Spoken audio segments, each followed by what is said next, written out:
एक समय की बात है, एक गांव में एक बुढ़िया माई अपने बेटे बहू के साथ रहती थी।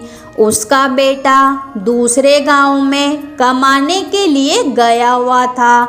इधर पीछे से बुढ़िया माई बहू के साथ घर में अकेली रहती थी। बहू से खाना नहीं देती थी, सारा बना हुआ खाना अकेले ही वह खा लेती थी और थोड़ा सा खाना जमीन पर गिरा देती थी।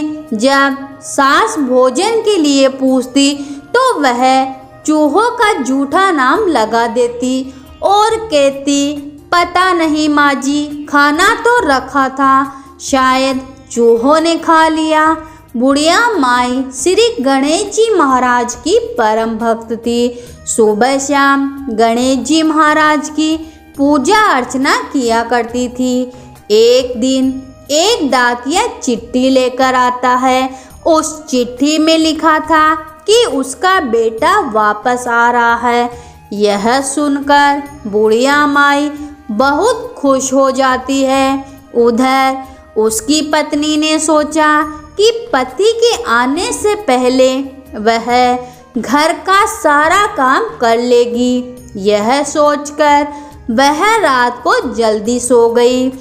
दूसरी तरफ भगवान श्री गणेश जी यह सब अपनी दिव्य दृष्टि से देख रहे थे। उन्होंने सोचा कि यह हर रोज खाना अकेले खा लेती है और सारा इंजाम मेरे मासूम चूहों पर लगा देती है और इस बेचारी बुढ़िया माई को भूखे रखती है। आज इसे सबक सिखाना ही होगा। बहू हर दिन साड़ी को खूंटी पर टाक कर सोती थी। उसने उस दिन भी वैसा ही किया। उसके सोते ही भगवान गणेश जी ने अपने चूहों को आदेश दिया, जाओ और जाकर इसकी साड़ी को बिल में छुपा दो। चूहों ने उसकी साड़ी बिल में छुपा दी। जब बहू सुबह जल्दी उठी और साड़ी ढूंढने लगी, लेकिन साड़ी खूंटी पर नहीं थी। उसने इधर उधर देखा, परंतु साड़ी उसे नहीं मिली। वह बैठकर रोने लगी। उधर उसका पति आ गया।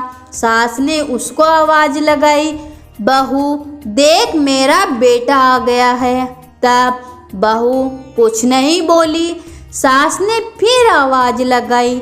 बहू बोलती है, माँ जी, मेरी साड़ी नहीं मिल रही है, मैं बाहर कैसे आऊँ? तब उसका पति कमरे के अंदर चला आता है और उसे बिना साड़ी के देखकर उसे मारने लगता है।